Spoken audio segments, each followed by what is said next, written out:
Hey everyone, welcome back to the Thoughtstream, episode 5. This is Victor, aka Rollin' Right, and today I'm joined by our good friend Horchata. Welcome, Horchata. Hello, everybody. Thanks again for having me, Victor. Yeah, it's been a good 2 episodes since you've last been on.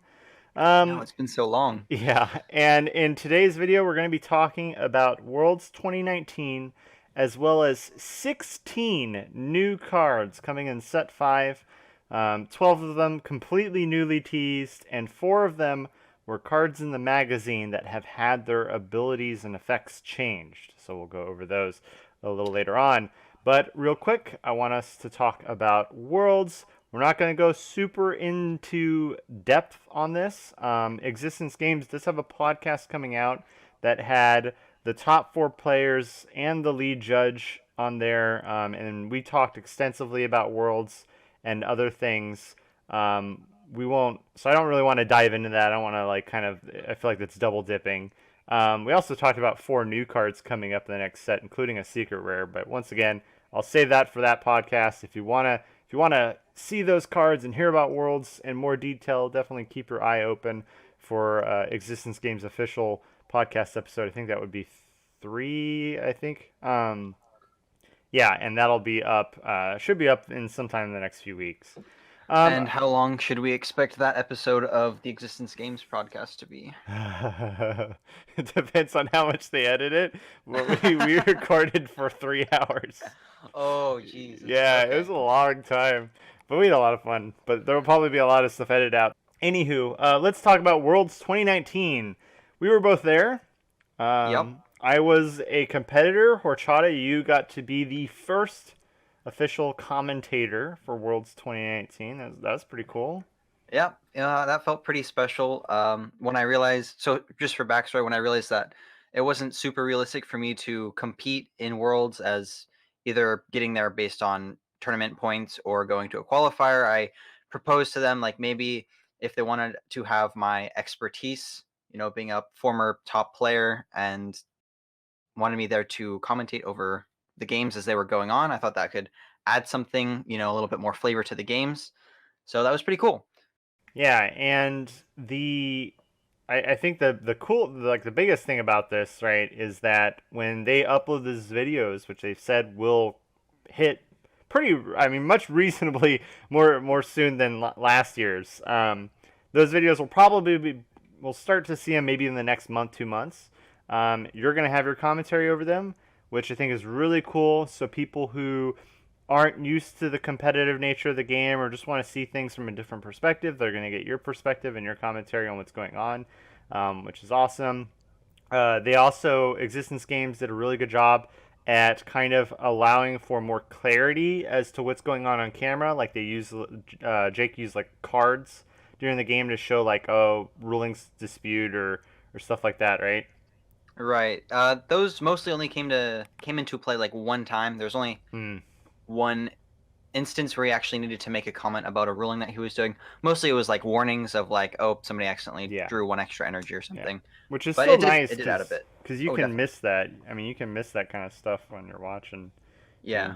or, Yeah, definitely. or even playing. So yeah, so that was cool. I as a competitor ended up coming in third, running a Shardfolk deck, and Congratulations. thank you so much. The player who came in first is an East Coast player by the name of Anthony S. He was running a full symmetry deck. In second, we got Ed B, who is running Angel Beatdown, and in fourth we had friend of the show Alex P, aka Sky Guy, who came in fourth with a. It's a very difficult to kind of like summarize deck because it's not I don't a know. It's it's just a direct damage deck, right? yeah, it's strange because it's 18. I think no, I know it's at least 16 symmetry cards. It's 4 creatures, but yeah, Hmm. it's built around trying to get Mistrai, Driftwood to hit as hard as possible in the game, which he's had success with. He made it to fourth, so Yeah. it's just like a really difficult to describe deck. He mentions in the Existence Games podcast, a lot of people call it a symmetry deck because of how many symmetry are in it, but it really isn't because it's running like 2 copies of Unsummon, It's running, I think, 2 copies of Leech. It's running a lot of just. It has no draw, right? It doesn't have the draw cards the Symmetry deck has. It's just about kind of stalling the game a little bit, making sure that he's able to get those piles big enough for Mistry to swing in for those big plays, right? I think what's kind of funny about this deck is it's actually sort of an evolution of the original like first Symmetry deck that I saw, which coincidentally was from Alex P. That was like probably a couple years ago. Mm-hmm. Um, like right after Treeforge Complex came out, he was using that to try to go for a game. Yeah. But he also did include a lot of those things like leeches and unsummons for that board control, trying to stay alive. Yeah, and that's what he did last year too. Is he ran pretty much all the same cards, but he was running the Karst the the set 3 Karst, the original one, Chemical Oddity. He was running that in there as well. So it's kind of I think that one was more of a Symmetry deck since it was about trying to get to that Karst combo as fast and big as possible. But yeah, so anyways, those are the top 4 contenders. What was really cool to see was, pretty much out of the 11 people who showed up, which there were supposed to be 16, and this is something I want to mention as well. There was 16 invites sent out. You had to RSVP and say, like, yes, we'll for sure be there, because obviously, like, they're putting in a lot of effort here, to make sure that they're accounting for everyone, that the tournament is organized correctly, and so on. So 16 invites went out. I think like 3 people, maybe 4, had said like, we probably won't be able to make it, but I think they said that kind of a little late. I'm not sure, but they didn't send out new invites, which is kind of strange to me. My point being is that these invites go out and people didn't show. One player just straight up just didn't tell anyone. He said, I'm gonna be there I'm gonna be there tomorrow, and then never came in.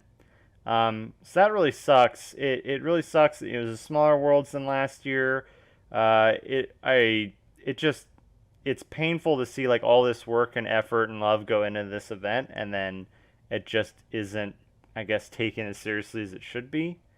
Especially when you have so long to tell them like, hey, I'm not gonna make it there, or something like that. But oh well, I guess stuff happens. It was just a shame. 11 people showed up.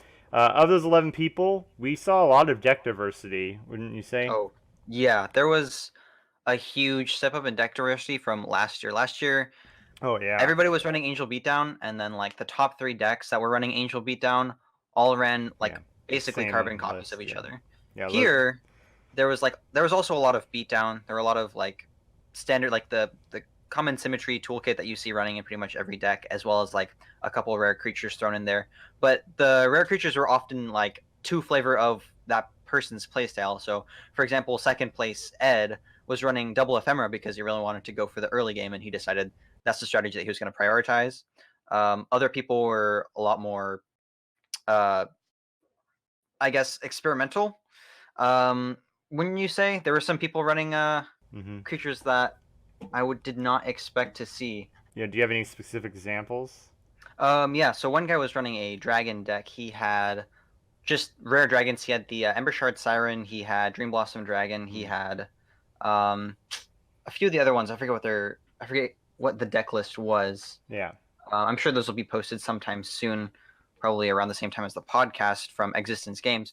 But a lot of the other, he was one of the players from East Coast, Zachary M, I think, and a lot of the players from there who came with him from the East Coast were talking about how great his deck was. I never got a chance to commentate over it or see it played, so that was kind of unfortunate.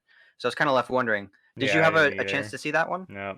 That's unfortunate. Yeah, I mean, like, unfortunately, most of my games were the longest ones, and so I really didn't get to spectate very much. Yeah. Yeah, so those are kind of my thoughts on the Worlds 2019. It was a really cool event. It was for the most part the same as last year, although with some less players, but nonetheless, like you still really feel a lot of the love there, that Jake and Lexi put in. They had like a really cool banner that we saw there, that massive banner, Oh yeah, with that one was really nice. some of the new and old cards. A lot of really cool play mats. Oh, we should talk about prizes too. The prizes were pretty darn sweet this year.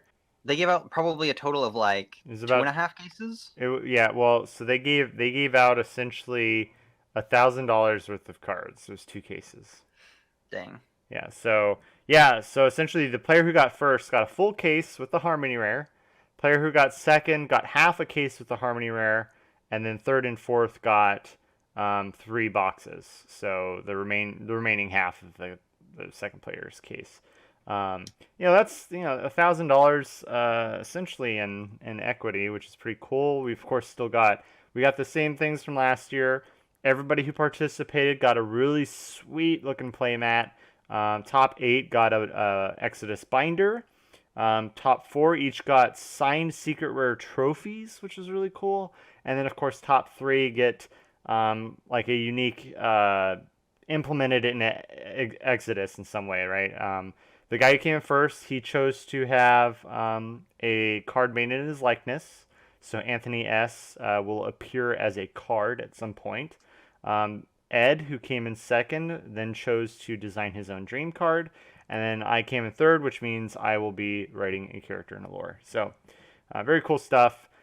And then we move on to the after party, which was on the following day, following day 2 of Worlds, which was just kind of a fun day. But the main thing about that is we got to see 12 new cards from set 5. We also had a podcast with Existence Games in which we got to learn of some changes coming to magazine cards. We got to see 4 new cards of different rarities. Like I said, I'm not going to talk about the 4 new cards. I do want to talk about the magazine changes. So if you're here for set 5 teasers, it's starting now. And so let's talk about those magazine changes. I'm, of course, interested to know your opinion as well. Yes. I will say what the card pretty much previously was, and then I'll say what it is now. So the first one we're going to talk about is Frigid Lightning Well. So this one was a card I complained about kind of before. It was a Shardfolk Storm creature. My main complaint was its ability to interact with freeze at all, and its ability in general was pretty hefty. And its ability was, when this creature's put into play, you can pay 2 energy to turn off all your opponent's creature abilities for the turn. Really expensive ability, required a lot of you had to have Nebula Barrier to make use of it. It just wasn't really gonna. I just don't think it was gonna see that much play, which is unfortunate because our other ability negators like Crystallize and that one Order creature, those never saw play either because of how steep the costs were for them. Right. Yeah. So Up to this point, one thing to keep in mind is that the majority of strong effects and abilities were from symmetries, and then creatures were mostly just like supplemental. Like an Alana gives you an extra energy. right. That's nice, but it's not great. Castle stays on the field, and like that's cool, but just one removal card will take him out of commission. Yeah, exactly. It's one of those things because you just can't rely on creatures very much. That typically that players would rely on their symmetry cards more, and then creatures were just the vehicle for dealing damage. Yeah. So anyway, obviously there's going to be a lot of new creature abilities, a lot of new scary creature abilities. I do think creatures are definitely going to have a bigger impact in the next set. So the new Frigid Lightning Well is pretty interesting. So they removed that effect entirely. That is no longer Frigid Lightning Well's effect. Now Frigid Lightning Well's ability essentially states, I don't have the exact text here, but essentially it states that if your opponent has a frozen pile of energy in play, this creature can attack directly.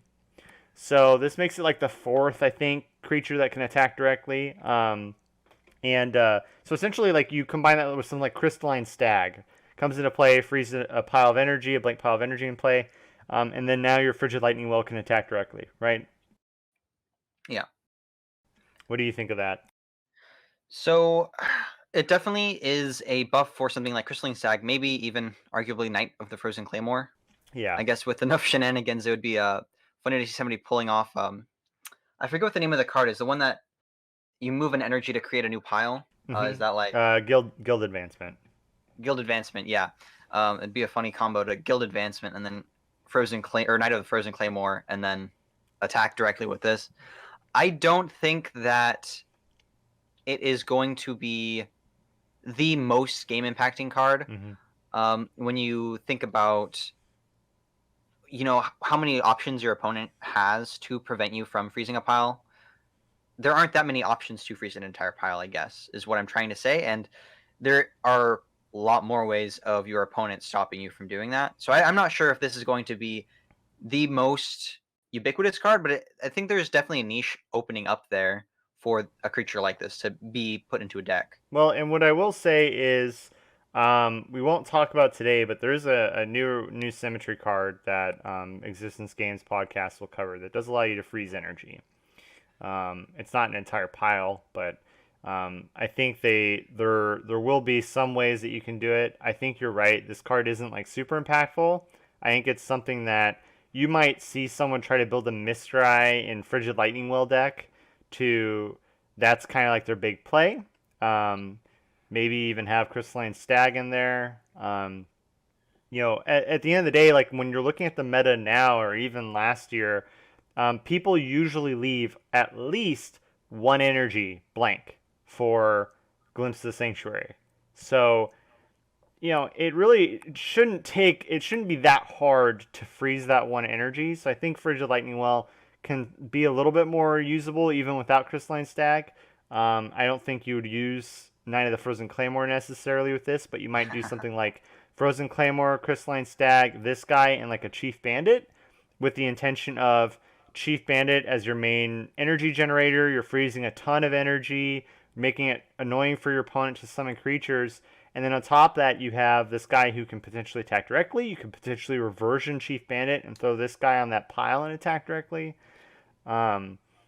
So, I agree with you. Like this effect, I think this effect is fine. I think it's a very solid card. Like Oh, definitely. I wouldn't buff this in any way, but I do agree that I don't think it's something that you're gonna see like suddenly everybody using or talking about, right? Yeah, depending on how the rest of the set looks, it could either create a brand new like deck type that like last season we saw a Mistrai Driftwood direct attack deck. Maybe in the next worlds we see a Frigid Lightning Well Well, direct attack you had deck. Sierras in season That's one. true, we had Cirrus in the past. So it might, bring back the direct damage from ice like you were running 2 worlds ago. Or maybe it's does its own thing. It's kind of hard to tell Hmm. because we don't really see a lot of effects like that already in existence. Yeah, and obviously, like it's really dependent on other cards, which Right. typically creatures that are dependent on other cards aren't used because like we just talked about, you can't rely on creatures super well. There's so many creature removal effects in the game. So time will One thing really I tell. one thing I do wonder is if this set's going to be sort of like a paradigm shift for that, because we do see a lot of Yeah. Chronos and creatures coming out that have insane abilities. Yeah, and So maybe symmetries take a backseat this season. yeah, I mean we haven't there's like I said there's a lot of cards coming up, but absolutely it's looking like I think we're going to start seeing decks shift from that 7 creature 14 symmetry split. I think we're going to start seeing higher creature counts, especially for reveal, which we'll get into soon, but yeah, I agree. I think symmetries are going to start, at least the current ones that people rely on, they're definitely going to be losing effectiveness. So, yeah, that'll be interesting, and I guess. But um, let's move on to the next card, which is Carcery, the Maniacal Madness. This was a rare Chrono Tree Folk shown in the magazine.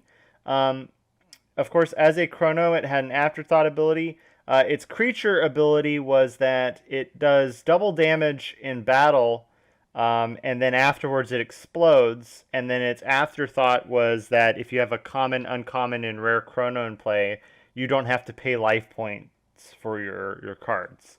My main complaint about this card when it was first shown was that afterthought was just too unreliable. It was too weak. And unfortunately, that's not changing. They didn't change the afterthought um, at all. But they did make a very small buff to its normal creature ability, which is it no longer explodes after battle. So the issue before was Carcery battles any creature, whether it has more or less energy, it'll blow up. Doesn't matter what it is. Um, I was part of the playtesting process for this card and a few others recently, just before printing.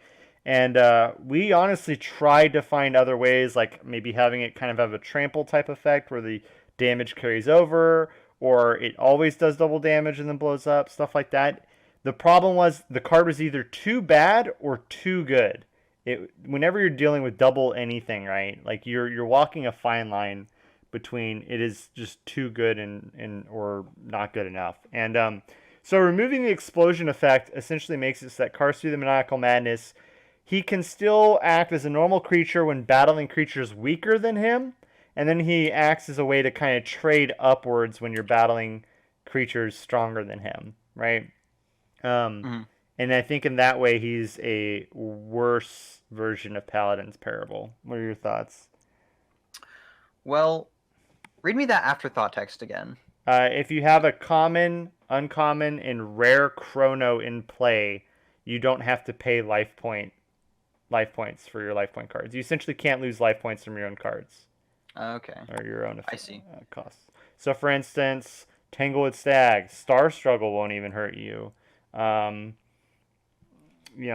stuff like that. So, uh, That's and in a way, that is a good part of the effect. Like that's a really powerful effect. But yeah. needing to have 3 chronos in play of different rarities while this guy is an afterthought, there's just so many ways your opponent can stop that. It's not really worth the effect at that point. I guess we'll have to see what happens with all the new cards coming out. I think with the looking back at some of the old cards, like one that comes to mind is Tree Light Convoy.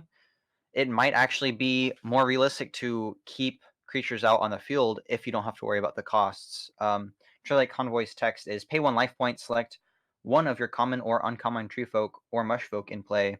This turn, it doesn't lose energy during battle.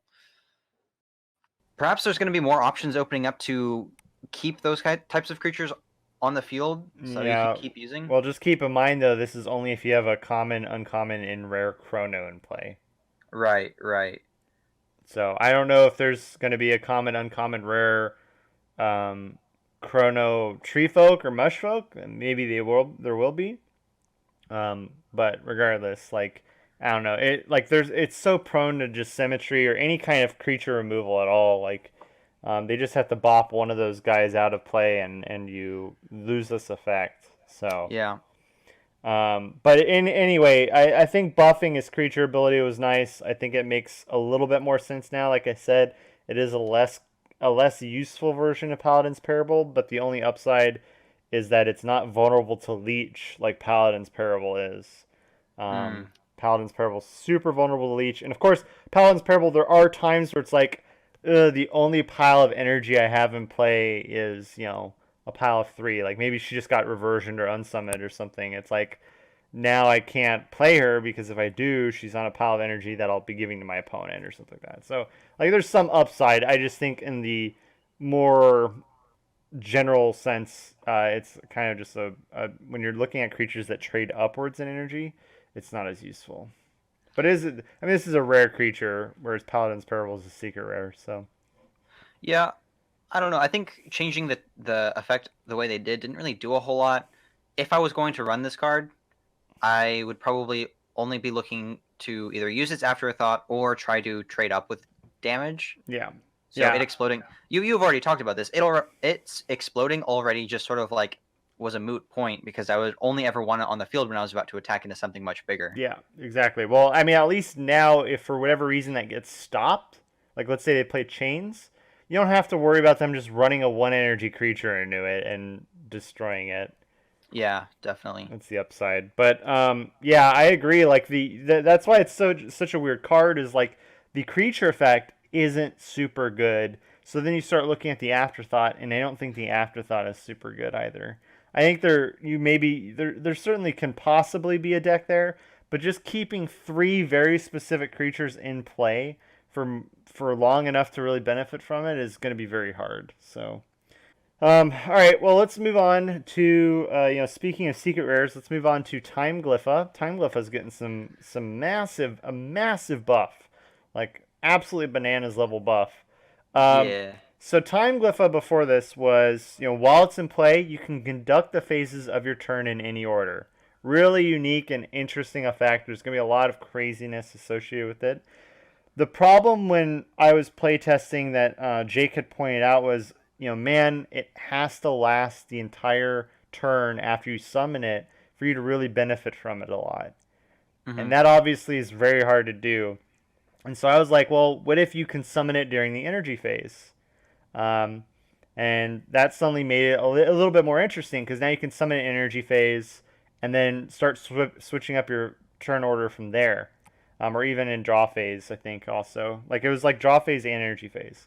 Well, Jake kind of took it from that level and pumped it up to 1,000 because now Time Glypha now gains the additional ability that it can be summoned during any phase on any player's turn, which is, of course, bananas when you consider the fact that, ideally you're playing this in your opponent's end phase, right? Hmm. You can play it if they're going to attack and you just really need a creature and like you were going to hold out and maybe see if you didn't need to and now you do. And most importantly is if it gets reversion or unsummoned, you can just summon it again immediately. Right. Right. So when we were talking about symmetries kind of losing some value, this is a good example. It's making unsummon and reversion cards that have typically, historically been very, I mean, like consistently useful, right? There's really no way to put a creature back into play during like the combat phase that's been unsummoned or reversion without using a different card like Nebula Wood Barrier. And now you have this guy who can just summon himself infinitely at any Right. time. Right. Um, One thing to keep note of is Time Glypha becomes an excellent like attacker now, and an incredibly aggressive card because you just put it down and then reversion and then put it back down again, and it can attack. Oh yeah, very true. I think this is. I mean, actually, now you say that, this kind of just absolutely poops on Lazarus. Exactly. There's no reason. I would wager there's no reason to really run Lazarus when you can Ever. run Time Glypha with Yeah. a reversion. I mean, and you're not losing the energy, so you can do it three Yep. times. Yep. Um, yeah. I'm concerned that I think Time Glypho is already like a really solid 6, maybe even a 7 out of 10. I think this bumps it up to a 9 and possibly a 10 out of 10 card. I Yeah. think this. We'll see where the meta lands. Maybe there's still a lot of new responses to this. But like if you put that card in the meta now, I think this. I think it would break it. Runs in every deck. Runs in every deck. Yeah. I think. I think like you just said, the idea of just okay, I'll attack you for 3. Oh, no response. Reversion, attack you for 3 again. No response. Reversion, attack you for 3 again. No response. All right, like maybe I can unsummon it and attack again. Like Yeah. it's crazy strong. The upside the upside to Lazarus is you don't need a card to do the second effect the first time, right? Hmm. So in theory, Lazarus can still, on her own, she still brings some value. It's just Time But Glyph I think is more consistently useful. not as much as it's not as consistent when you take into account the fact that your opponent can just reversion or unsummon Lazarus back to your hand as soon as you hit your attack phase, and Right, then yeah. Whereas she's Time just out of the Glyph way you for the rest of can't. Yeah. the right. There's reversion gets a huge nerf because of Time Glypha, I think, especially if Time Glypha ends up being a popular card. You can't use that to defend yourself really at all. I think this kind of makes the concept of frozen energy more important. Yeah. Your opponent goes and reversions it maybe to try to do that second attack, and then you respond with, I'm gonna freeze an energy on that pile with maybe a symmetry card or something like that. Here's an interesting question I have. Do you think that so with the next season, creature abilities are going to become the same speed as Symmetries, yeah. symmetries? So if somebody plays a symmetry to affect your pile, unless it specifies as like a creature instead, you could or like what I'm saying is when somebody targets a pile, then you could just put Time Glypha on it in response. Right, but I mean that's only if the symmetry says a blank pile, right? Yeah, that's true. That's true. Yeah. Um, which as of right now, there's very few cards that do that. Glimpse of the Sanctuary is probably the most notable one, but then you wouldn't summon it to block your own glimpse. You know what I mean? Right. Yeah. I think it just adds a lot more. Like, well, that just that one detail adds more Yeah, utility or possible utility to the card, yeah. especially further down the road when blank piles might have more things affecting them. Yeah, the card truly does have a tremendous amount of uses to it. Mm, I think this is something that maybe that should have been like once per turn you can summon during any phase on any player's turn. perhaps. But too late now, so have fun with the card.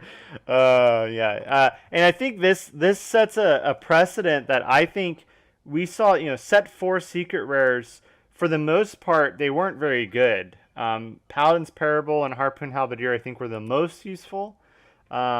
Carcery, I think Carcery of the Veil was, he if you built a deck around him right, he was a decent card.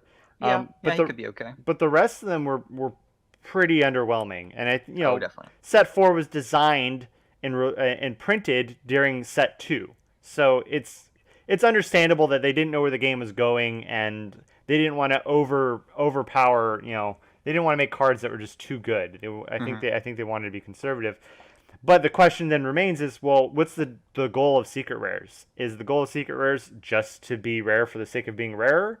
Or should they be stronger than other cards? And, I think Time Glypha at this point, I think that Time Glypha and even Vernegis, which is also in the magazine, I think they're both telling us, no, secret rares are supposed to be really strong. Right. I don't know if I'm particularly happy as a player with that sort of direction because pulling one, or that makes pulling one super cool, but it Yeah. also means that, like, to play the game at a competitive level, it gets a little bit more expensive, which is Well, something that I would be scared of. so here's the thing. I think you're absolutely right. And this is true for every card game. You're in a lose-lose situation in a way, or a lose-win, I don't know. But anyway, you're in a situation where if you make all the cards balanced in the same level, well, nobody's ever happy with pulling a rare or secret rare. Like, it doesn't feel special because the card isn't any stronger, right? But at Hmm. the same time, by making it a ladder where each rarity is stronger than the other one, you start making the paywall to play the game higher. I think Exodus, though, if you look at this World Championship, the top 2 decks had no secret rares in them. Um, and then my deck and Alex's deck, who placed 4th, we only had 1 secret rare in them. And you have an entire year to collect the secret rare, whereas in other games you only have 3 months or whatever. Uh-huh. There was a time during Memorial Day weekend where they gave secret rares out for free. Um, we got a ton of booster packs, which gave us opportunities to get secret rares or trade for secret rares for free as like monthly promos. I think it's not unreasonable that at least for the most part by Worlds you should have any secret rares you want without really having to spend a hefty penny. Anyway, so that's Time Glyph. Let's go ahead and move on to the final magazine change, and that's Silent Irregularity. So Silent Irregularity, this was a card I thought was like perfectly solid. I thought it was a very solid, well-balanced, like 6 out of 10 card. For whatever reason, it got a buff. I'm fine with this buff, but it does make it a lot stronger. And so Silent Irregularities, so it's creature abilities that whenever this creature goes to the graveyard from anywhere, hand, afterthought, field, doesn't matter. Whenever this creature goes to the graveyard, add 1 energy to a creature in play or beneath your main deck. Okay, that's a decent ability. It's nice to have effects that trigger. I don't know if it triggers from hand. I don't remember how this works. Whatever. It's, from the wording, it sounds like it would. Yeah, from Um, anywhere, right? yeah, Because it that's what I doesn't would say assume. whenever this creature goes to graveyard from play. Yeah. Right. So pretty decent ability. It's one of few cards that can trigger off of being discarded from hand, which is always really good. Seems Um, kind of like what Ember Shard Siren would have wanted to be yeah, the Ember before the Shard ruling. Dream. Yeah. Well, and then on top of that, you can move it to the Afterthought Zone, and then when it leaves the Afterthought Zone, it triggers that effect as well. Oh, Um, hadn't thought of that. yeah. So I'm gonna always say zone, but technically there is no Afterthought Zone. Right, Um, right. okay, but as an afterthought, its previous effect was you are not required to have less life points than your opponent for card effects or abilities. Okay, that's pretty good, right? Like so things like Release, Frostbitten Portal Cavern, and so on. Um, Yeah. they've now changed it to you just ignore the life point requirements of your cards entirely. So not the cost. Like if a card says you have to pay 1, that's different. That's a cost. But it's talking about things that require, like for instance, Tether to Eventide requires that you have exactly 1 life point. You ignore that. You can now place Tether to Eventide anytime you want. That's a that's a card combo to keep track of. Yeah, it's incredibly good. So And for those of you who don't know, we should read that card out. Tethered to Eventide's abilities or effect says, if you have only 1 life point left, destroy an opposing creature and all energy attached to it. yeah. Basically a much stronger unsummon that destroys the creature as well. Yep. And so I think, if you're running Silent Irregularity, you're now running that card, and you're potentially running any other new or old cards that really benefit off of life point requirements. I mean, it's just really, really good. Really good. Right. Some other cards to keep track of would be like Amethyst Voidcap, which you can put into play on a pile of 1 from your graveyard if you have less life points. And then Cankerous Needlespire. Oh, I always forget those cards require you have less life. Yeah, because they're already kind of not that great. Yeah. And then you have the necessity that you have to be at less life points than your opponent. But another one to keep in track of is Legendary Thoughtglaive. That could actually maybe not be as bad. Maybe when I play tested, we try to make a deck work with these two, and eventually we're just like, take Legendary Thoughtglaive out. It honestly just can't. That card just can't work. So pretty substantial buff to a card that I think was already well balanced. I don't think that's an issue because once again,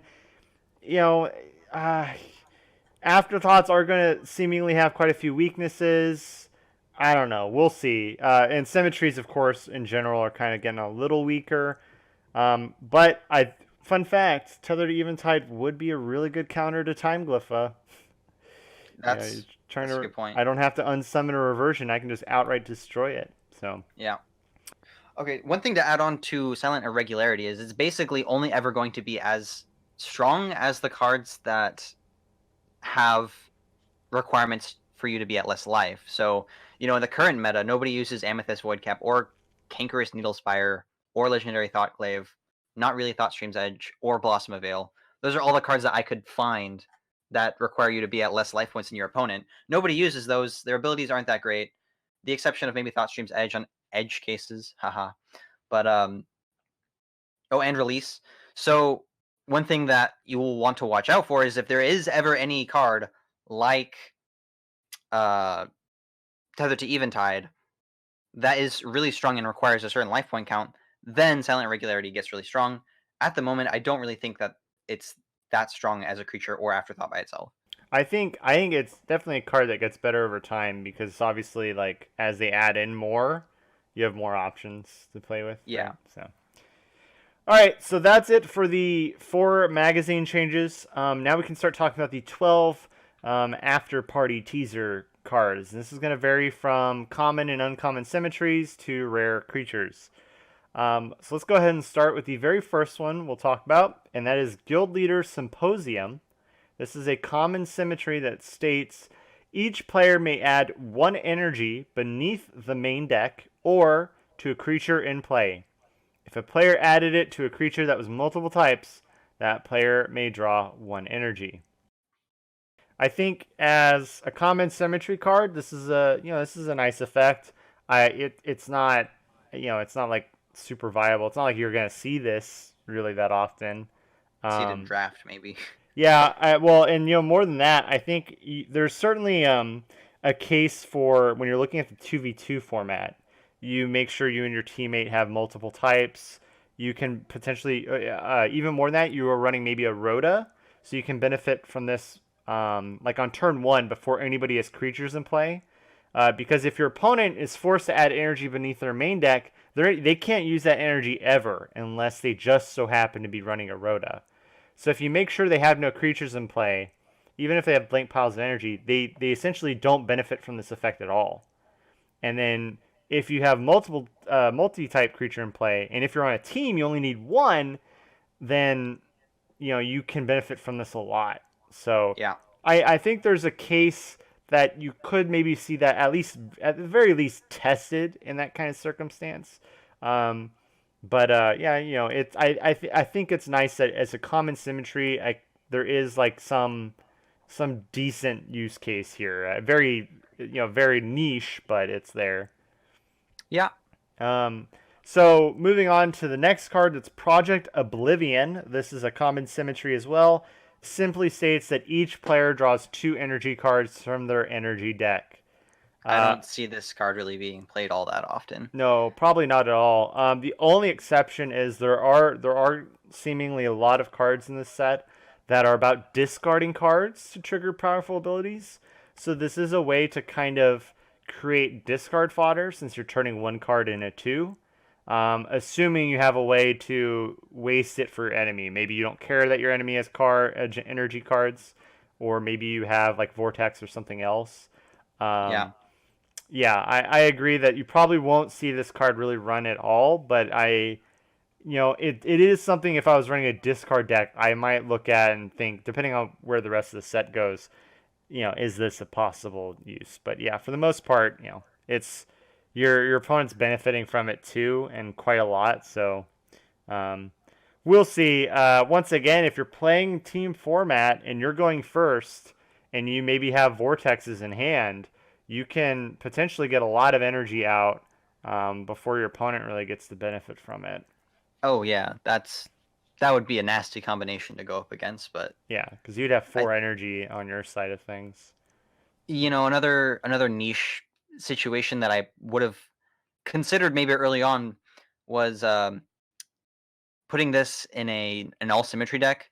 It gives you more fodder for reevaluate, Yeah, oh and yeah, also gives you some sort of energy generation if you're ever caught without being able to put energy on the yep. field, like if your opponent keeps first turn or draw phase vortexing you. But if symmetry decks get pooped on this Oh, they are. They're dead. season, which yeah, everybody is is saying that they're going to be dead.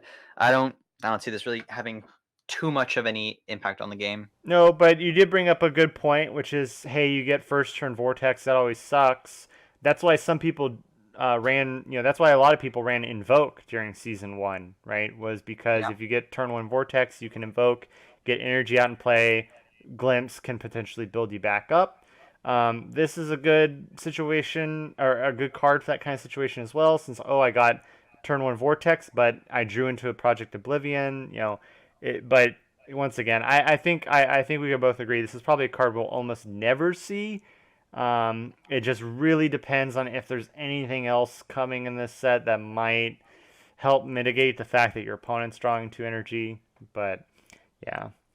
All right, let's move on to the next one. This is also a common symmetry. It's called Chronic Collision. Or maybe they intend for it to say Chronic Collision. I don't know. Target one common or uncommon creature on your side of the field. Each player on your team may target one opposing common or uncommon creature in play. Your targeted creature battles all opposing targets. So this card is a little confusing, but essentially what it's saying, this is one of the first cards we've seen that specifically mentions teams. Yeah. It also says target, which that was an interesting thing to notice. You don't really notice, or you don't really see that a lot in the text on pretty much any of Existence Game's other cards. That's something that you would normally see in like a Magic the Gathering Oh yeah. set. Anyway, so essentially in a one-on-one game, this effectively allows you to have one of your common or uncommon creatures battle an opponent's common or uncommon creature for as a symmetry, right? So kind of like Portal's Collide in a way, you can force a battle to happen. In a 2-on-2 setting, you can effectively make your common or uncommon creature battle 2 opposing common or uncommon creatures simultaneously. So essentially turning it into kind of like a mini Roxanne. I think at heart that's a cool concept, But once again, requiring that your opponent is specifically playing common or uncommon creatures absolutely kills this card. This card is unusable. 100%. Like unless common or uncommon becomes like the S tier deck for a season, this card is never used because like you can't you first off, even if it said a rare creature in play, you still probably wouldn't use it just because you there's no like what happens if I fight an opponent who's playing common or uncommon? This is a dead card. Exactly. And as it is now, if you're fighting an opponent with rare, which is most of them, it's also a dead card.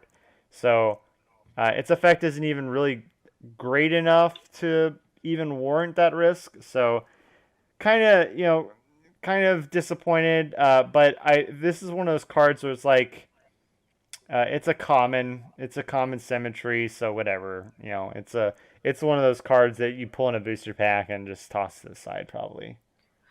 I don't Unless really share that sentiment booster draft is personally. fine, but Yeah, booster draft it could be good, especially like a 2v2 booster draft. yeah. I think we should be very disappointed by this card though, because it wouldn't be that much better if it said target one opposing creature in play instead of common or uncommon, letting you target a rare creature. Yeah. Right?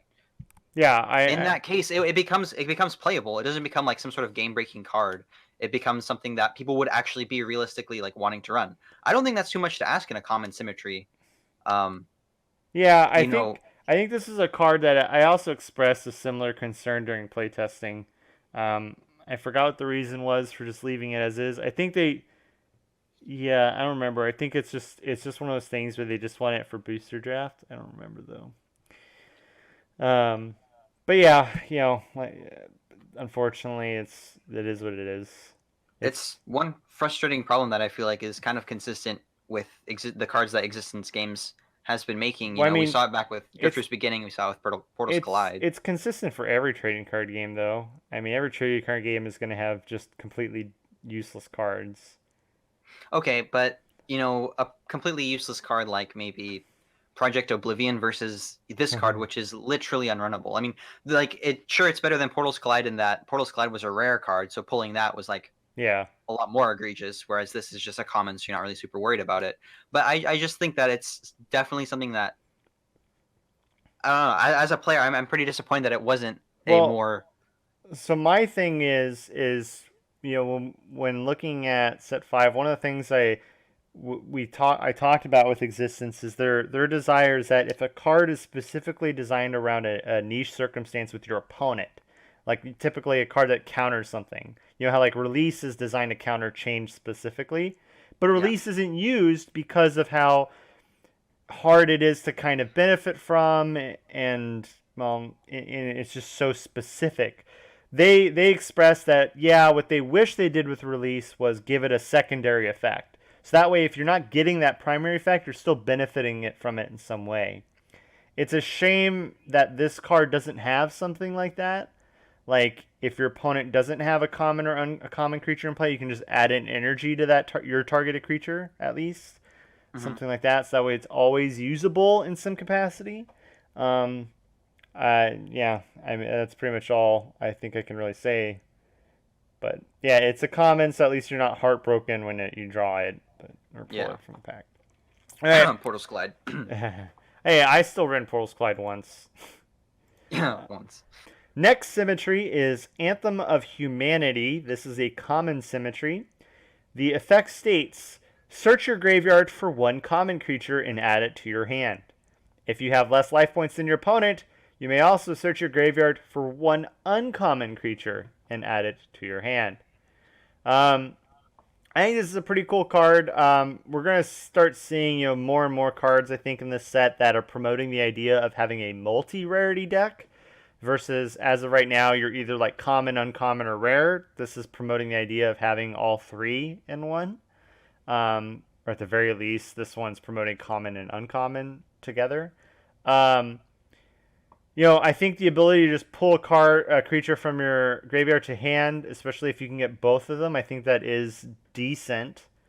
Especially if you're running something like Dimensionals, which really benefits from playing them again, because Dimensionals, Dimensional Phoenix, in a way, is giving your your common and uncommon creatures and ability, kind of, because every time they hit the field, they're triggering Phoenix. Um, I don't see this really being used outside of maybe if you try to use that Carcery, the Maniacal Madness, right? You're Funny trying, thing, well, or even Tree Folk, the Carcery Chemical Oddity. Okay, so yeah. Anyway, I don't think this is a card we're gonna see often at all. I think it's kind of like Project Oblivion, where like if a deck exists for it, it exists, but I can't really see like a player debating between this and another symmetry that's probably better, right? yeah, Unless there's like an effect that like the only this is one of those cards where it's like there has to be a specific effect that triggers when you pull creatures from grave.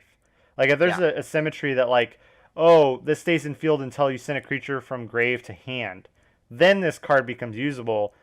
We haven't seen a card like that though, so I don't think we're gonna see this card at all. But it's definitely not as bad as Chronic Collision, so right, yeah. so next up, we get into our uncommons, and this one is so good in a way. Sign of the Crow, uncommon symmetry. Discard one card from your hand.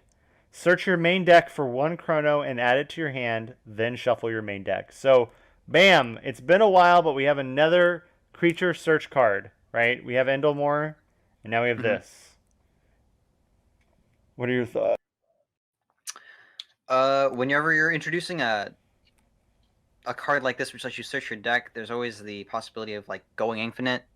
That's been something that's sort of like at the back of my mind recently when thinking about Exodus, the trading card game. Yeah. Is like, are there any situations like that? I don't think there's anything that exists like that right now. No, I don't think this. I mean, because you have to discard a card from hand to even Right? play Yeah, this. exactly. So It's this puts you at a card disadvantage. yes, Is one but thing. I mean that's something I think we're gonna see quite often in this set. Because Vernigus requires you to discard a card from hand. This is gonna require you to hmm discard a card from hand. hmm Um, I think we're gonna see the idea that keeping cards in hand, getting discard fodder is gonna be important. I mean, think about it, you can discard Silent Irregularity to trigger Silent Rarity's effect, which lets you add an energy to a creature in player bottom of deck for this.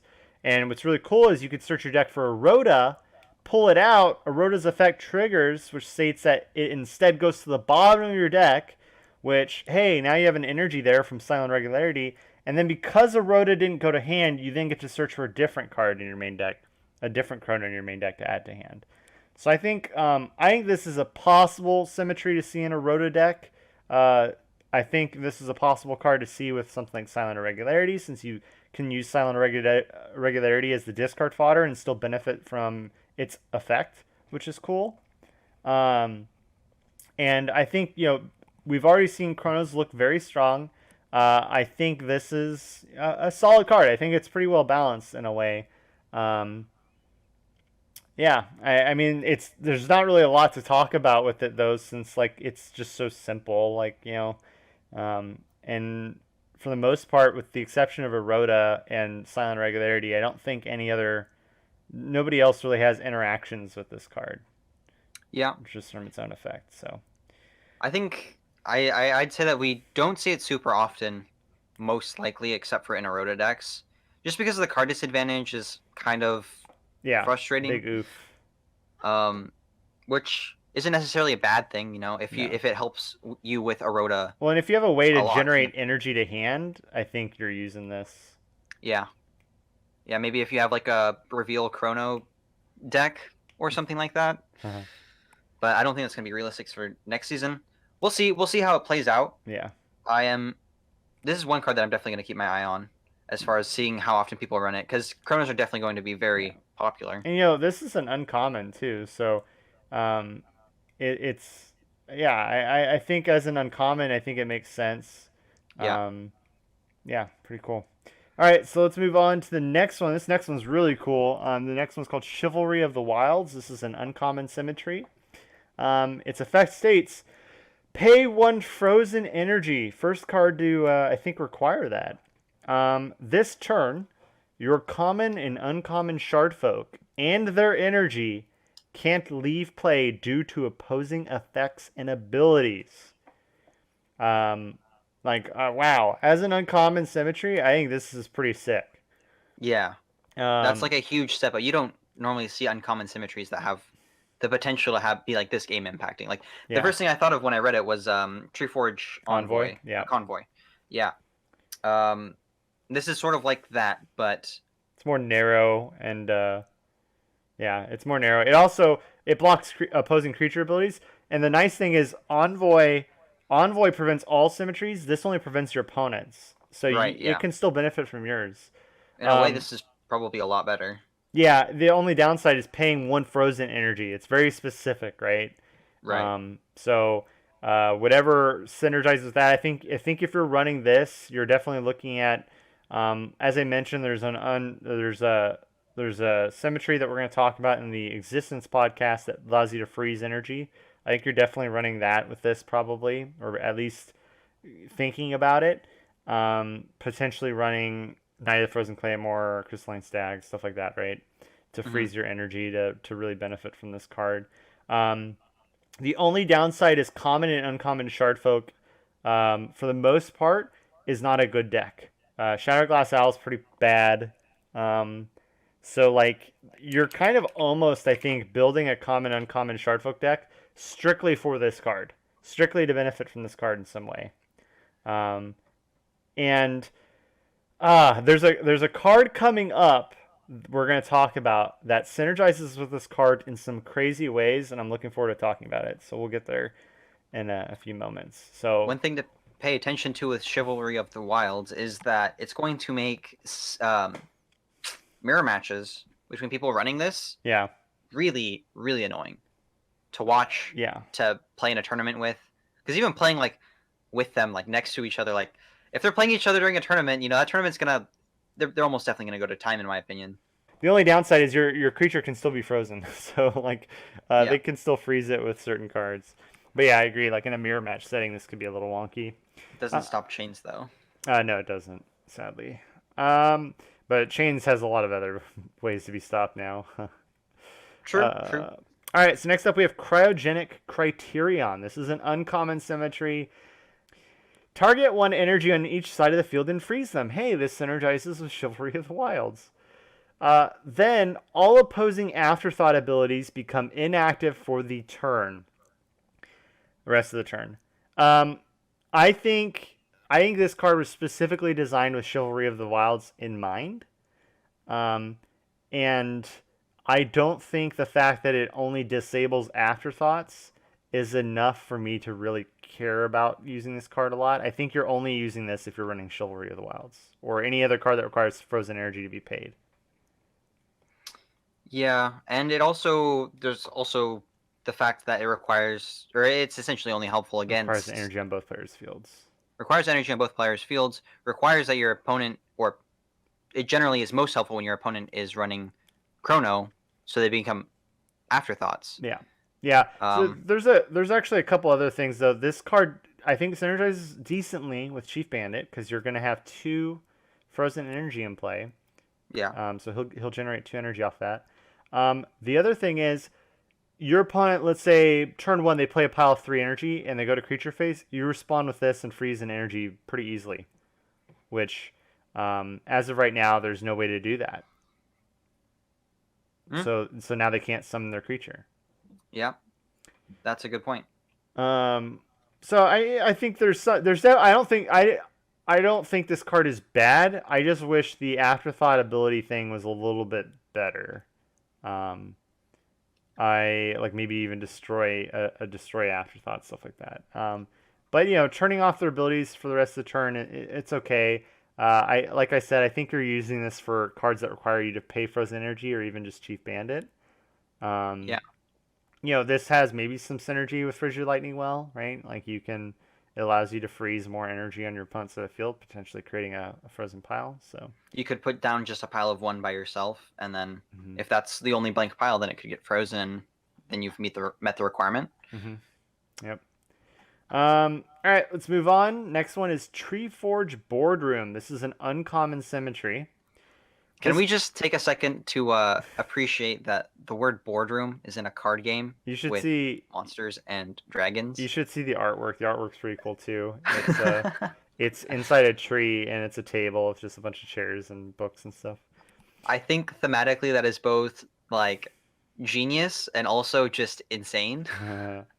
So this card is insane. Pay 1 life point. Each player on your team may reveal the top and bottom card of their own main deck, or 1 card in their hand. Then draw 1 energy. So this card is bananas. If you're running a 2v2 game and you and your partner are running reveal, this card is insane. Because Yeah. you're paying 1 life point to reveal 4 cards or 2 cards in hand, which is crazy. And then you get to draw an energy regardless. Right. And then if the cards that you're revealing are like Harbinger Mushroom, you're dealing 2 burn damage and you're drawing 2 energy. It's like an insane version of Treeforge Complex. Yeah. Yep. I think this card is very well. You're not drawing two. Well, yeah, you're drawing. Yeah, Well, you're because drawing you're energy drawing off 2 the because of the mushroom. Harbinger Yeah, Mushrooms. yeah, yeah. I think this is really good. This is, I think, the most consistent symmetry reveal card. Mhm. As a because like right now when you're looking at reveal decks, all the revealing happens from Bastion and Tanglewood. And Tanglewood previously, well, Tanglewood you can only use on your turn, but now you have a way to just boardroom, reveal Vanquisher, look through your deck, pull out a card that you are looking for, or something like that, or something along those lines. So yeah, but anyway, I think in a team setting, this card's really really good. In a one-on-one setting, still really solid. I mean, let's say you play Langus, reveal the top and bottom card of your main deck. Oh, I just triggered 2 reveal effects and drew 2 energy off of them. Well, I'll now play Treeforge Boardroom and reveal those same cards again and draw another 3 energy. And you And know, as well as getting those effects off. yep, If those are both vanquished, then you get to, this is unreal, they like just not lost realistically going four to happen a whole energy, lot. 4 cards from the But deck. I mean, yeah, removing 4 cards from the deck basically potentially could change the game. yeah, yep, Like I for sure. mentioned, pulling that off against like a symmetry deck, taking out both of their coves and their chains or something. Yep. And we're going to get to a creature that I think synergizes with this and Langus in an insane way. But yeah, great card. This is just an uncommon. And I think, Yeah. once again, going back to, you mentioned how, like, secret rares being so good makes it harder for you to be viable in the game. I think cards like this are kind of the teeter totter effect of, well, like, maybe secret rares are super good, but we're also going to put a lot of uncommons and rares in the game that are just really good as well. Yeah. Because I mean, if you look at reveal right now, reveal doesn't have a secret rare yet. So An um, interesting direction that they could go with that is like, oh, the synergies between our rares, commons, and uncommons are yeah, really strong, really and then the strong. secret rares are strong by Yep, themselves. I agree, and I mean that's kind of what it's been for the That's most what, yeah, part. Harbor that's what it seems like it's going to Harpoon be doing. Halberdier synergized with, like, Chief Bandit, but like for primarily it was just all about itself. Um, Yeah. so yeah, let's move on to our first rare card. So this one, this one is gonna kind of call back to Chivalry of the Wilds for sure. Hailstone Dustmoth. This is a rare Shardfolk Behemoth with the effect that while this creature is on the field, once per turn, you may activate this ability to target 1 creature in play and change it to any rarity for the rest of the turn. We finally have something that changes rarities. And I bring up Chivalry of the Wilds because imagine you're running Frigid Lightning Well and you can go for a big direct hit on your opponent.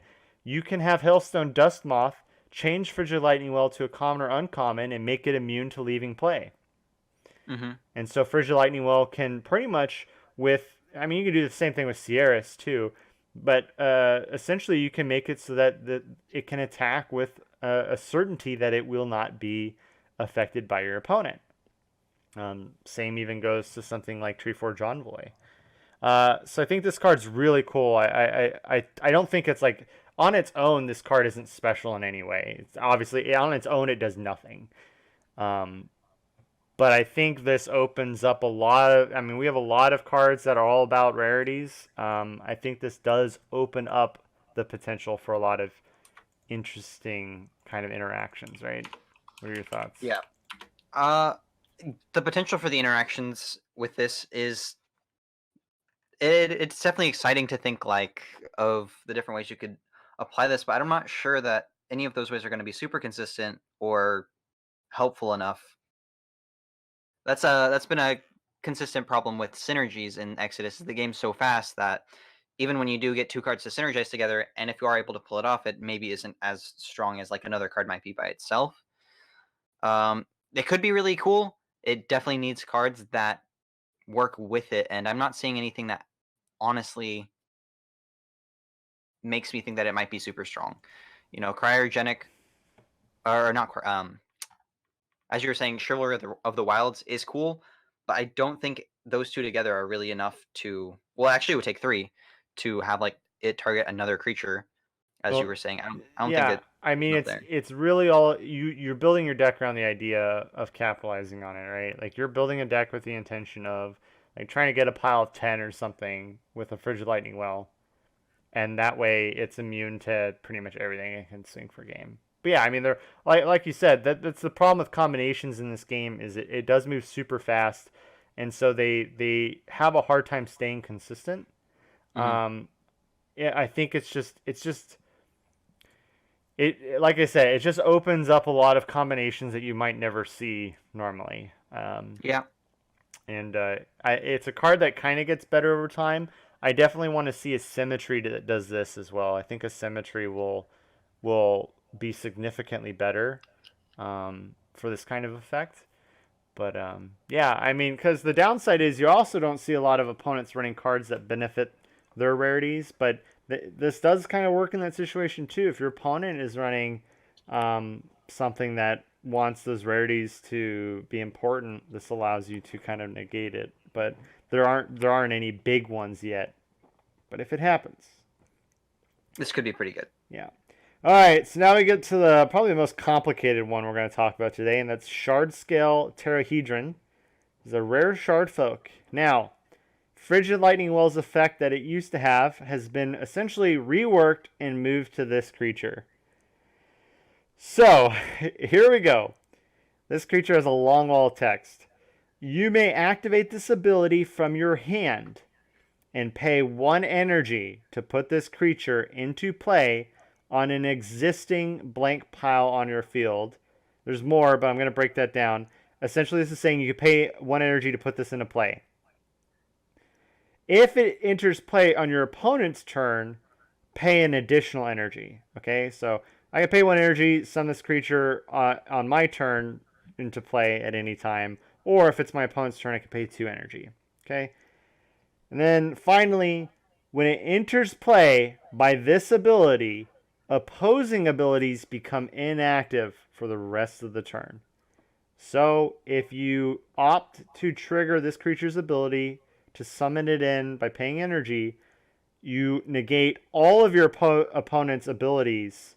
That includes their afterthought abilities, their creature abilities, their reveal abilities in deck, hand, wherever it is, graveyard. Everything is disabled. This card poops on every other ability negation effect. It Yeah, is essentially a pay 1 on your turn to just turn off every opponent's ability. yeah, Pay 2 on their turn. This during playtesting, this said opposing creature abilities, which I thought was more balanced. Now that it says opposing abilities, that means it turns off afterthoughts as well. Which means why would you ever use like anything else almost if you wanted it? Like cryogenic criterion, which turns off opposing afterthought abilities for the turn. This turns off just everything. Oh, you're playing yeah. Bastion and want to reveal your hand? I'll just turn off Bastion's ability. I'll turn off your reveal abilities. I'll turn off everything.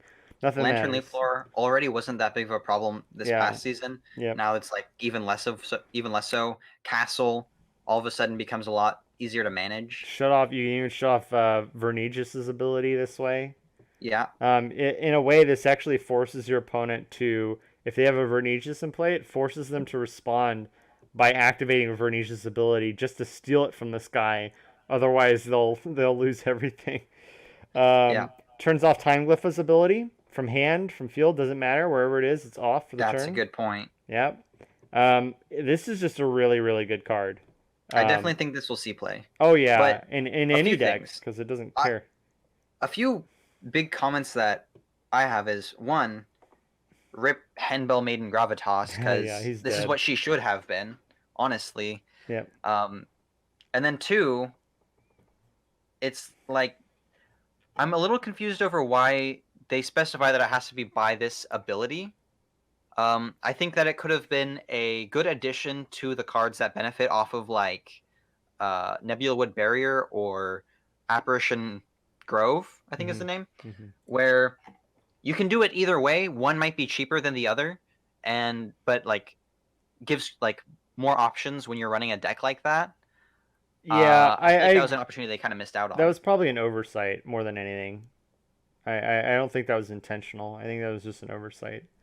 But yeah, I mean, it could have easily just said when it enters play. If I was thinking about, Yeah. but it could also, I mean, maybe just yeah, we want to make sure people are always paying the energy. I don't know, but yeah, but the upside is at the end of the day, finally, you don't need to have Nebula Wood Barrier, and that was always a problem with Handbell and the previous version of Frigid Well, Lightning Frigid Well, was that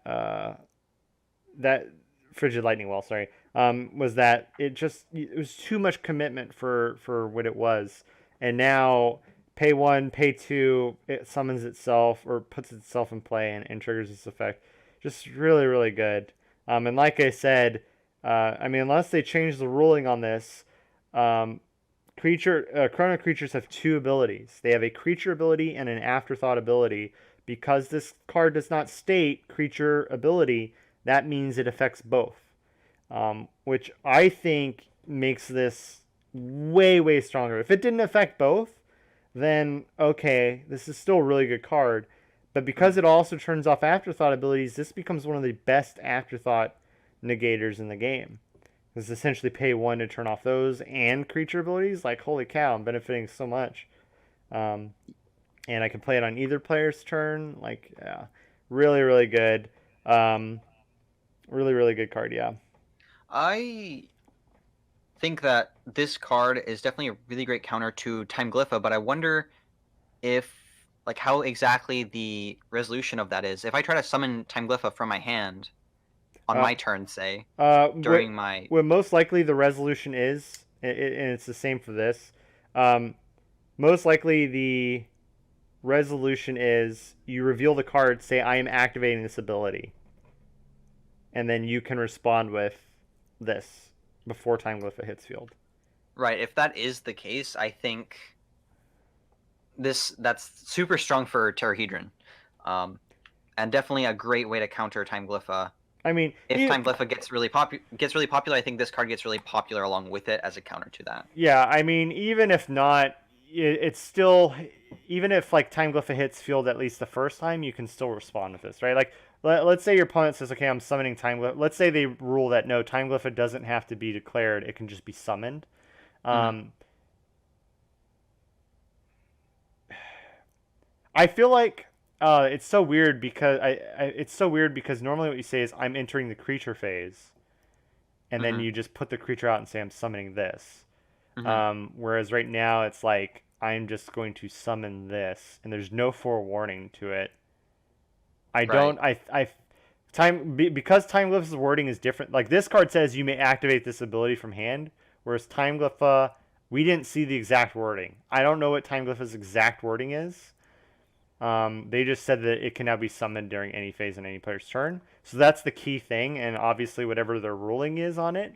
I feel like because of an ability, you have to say I am using Time Glyph's ability to summon it now. I feel like you should be able to respond to it, but even if you can't, I think you just say I'm going to respond to your summon by activating this ability. Time Glyph still hits play maybe, but well, I guess there's two ways. Time Glyph might, because this ability resolves before the summon finishes, it might kill Time Glyph Right. because you are summoning it in a phase it should not be summoned in now.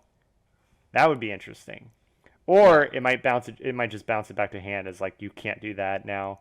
Or Time Glyph does stay in play, but now it just shuts off the reversion play for it, right? Something like that. Mm-hmm. So a couple of interesting. But yeah, good point. Good question. Okay, so yeah, really cool card. Let's move on to my next favorite card.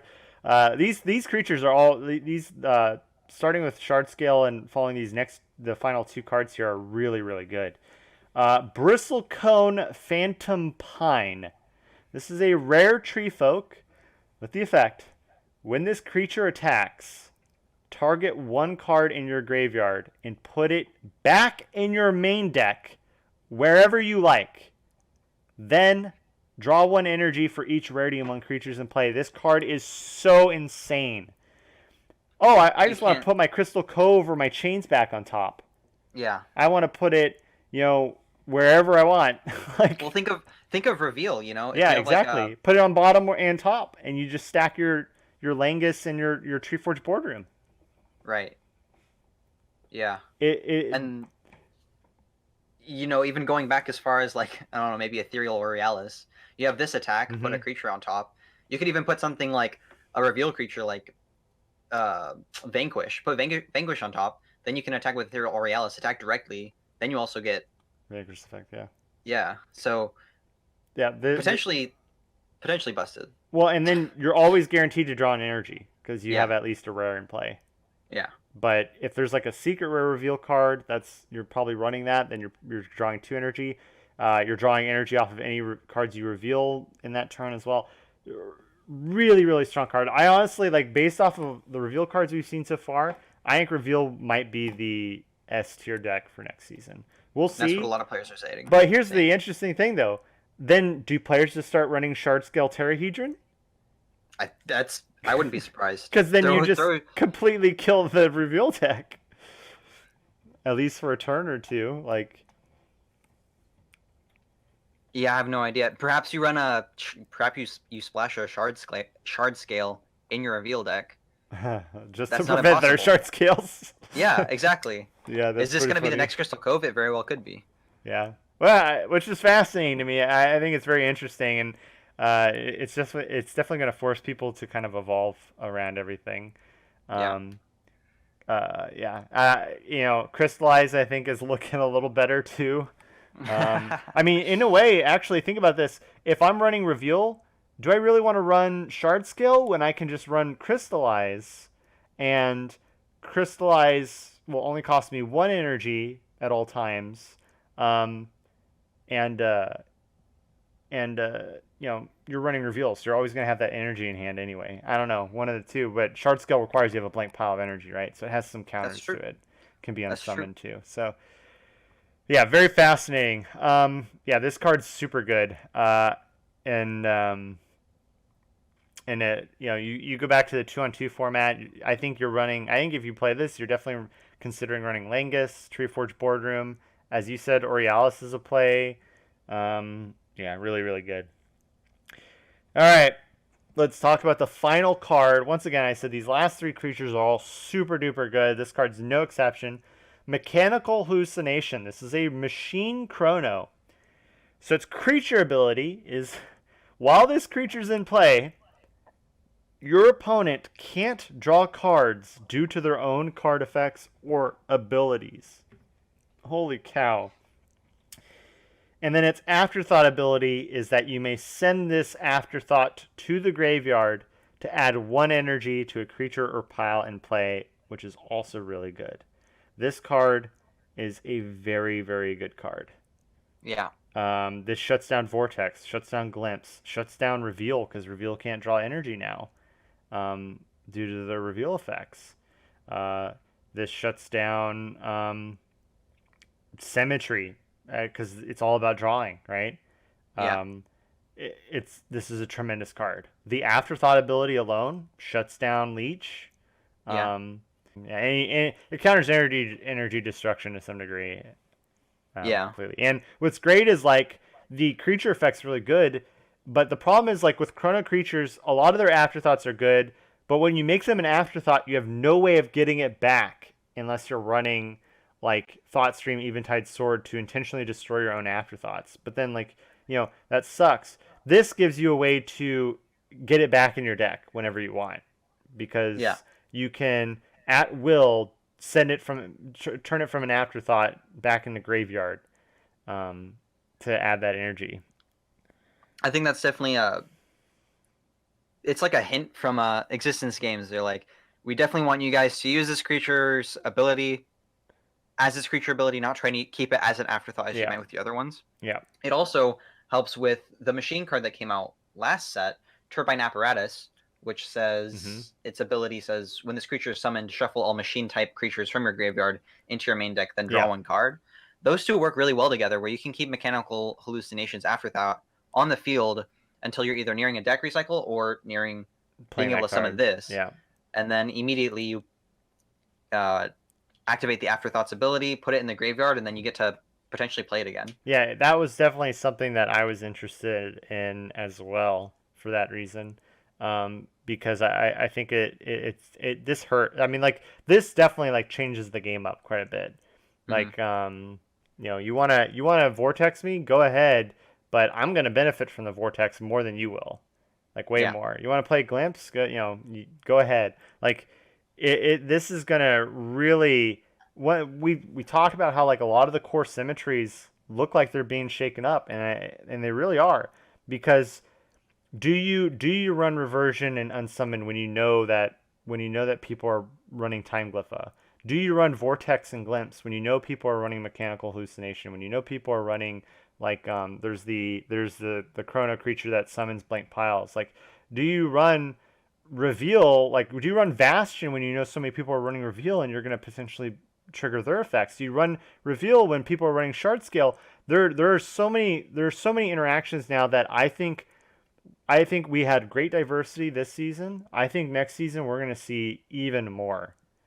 I think the symmetry toolbox might start to crumble away um, as players are kind of forced to adapt to all these new cards.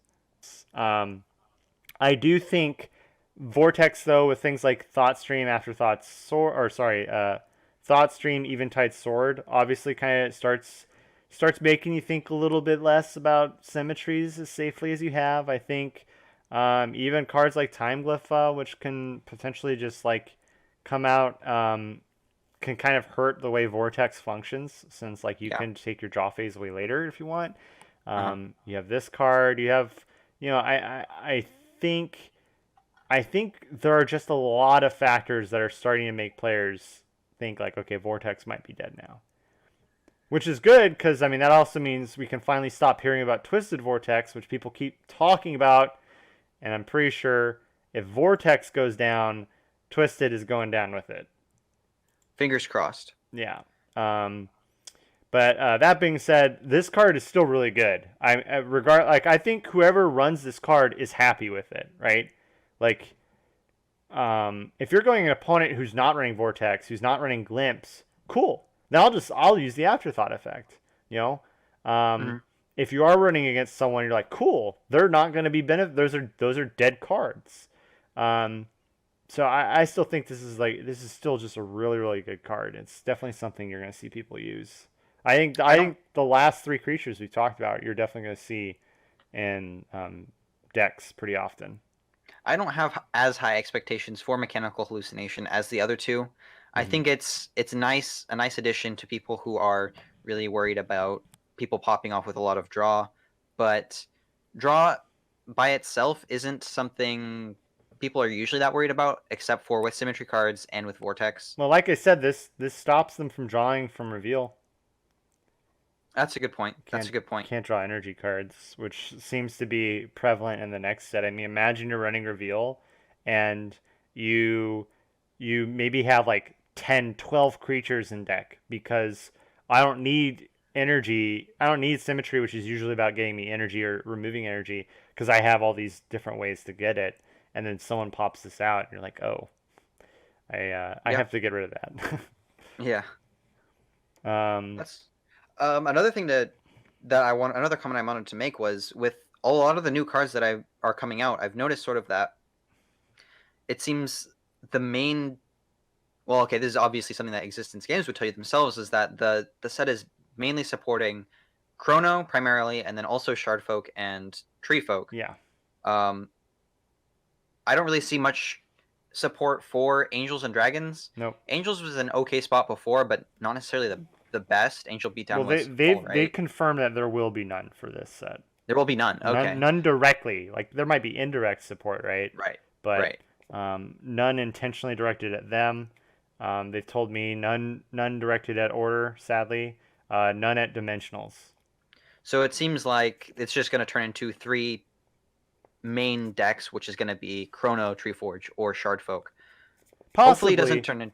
Hopefully, it doesn't turn into just that where everything's carbon copies of each other like it has been in the past. I Uh, highly doubt it. I think, as I said, I think this will be an extremely diverse season. I think you're going to be seeing people build decks with cards they want or that they've collected, and then throw in.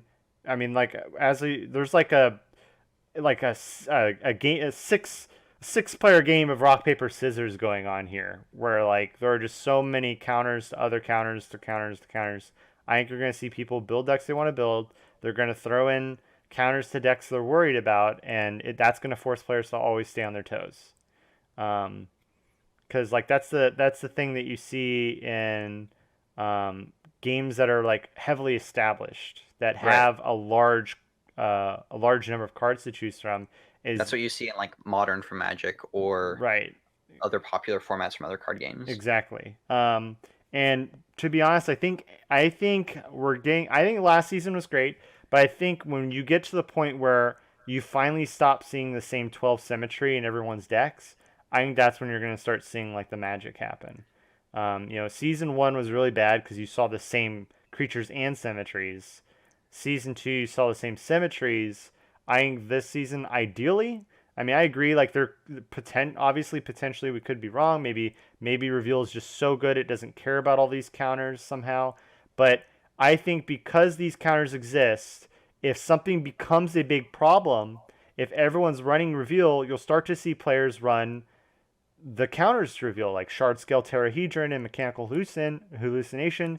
So then those revealed players start to realize, oh crap, I'm being heavily countered. I need to start implementing different cards to kind of work against that. And it becomes this checks and balances system where no two decks are alike because everyone has different fears and different ways to handle the different counters that are popping up. So I think that's Mhm. the ideal situation we get into is that no one archetype really excels. You just have a lot of people building around, well, obviously what their community is playing, right? Mhm. Um, but also just, uh, what the state of the game is, which from this looks like it's going to be everything's getting hit hard. Yeah, one thing that I'm definitely going to be excited to see is how different pockets of players evolve within the game because I Yeah, definitely know from talking to the East Coast guys yeah, very already, different. even though the game is not or isn't like or isn't as diverse as it will potentially be at the end of next season, they still had a completely different view of the game than we did over here on the West Coast. Yeah, and And granted, the East Coast I think is significantly younger. I mean, if you look at like the West Coast when it first started Set Four, you might have saw a lot of similar decks. Maybe people interested in like, oh, that looks like a cool new thing. Let's all try to build a deck around it and stuff like that, right? mhm. Um, yeah. So, I hope these sneak peeks for you guys listening were very interesting because I certainly got me excited. A lot of these new cards, um, the changes to the magazine definitely were very interesting. The four I listed, I believe, are the only four changes. So the rest of the magazine should still be accurate to what it ends up being printed. Um, so yeah. Uh, so yeah, it's looking like this set's going to be really good. Do you have any final thoughts here, Horchata?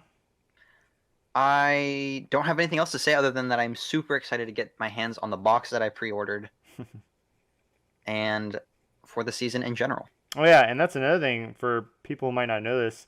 The box topper in the booster boxes is now its own rarity called box topper rare.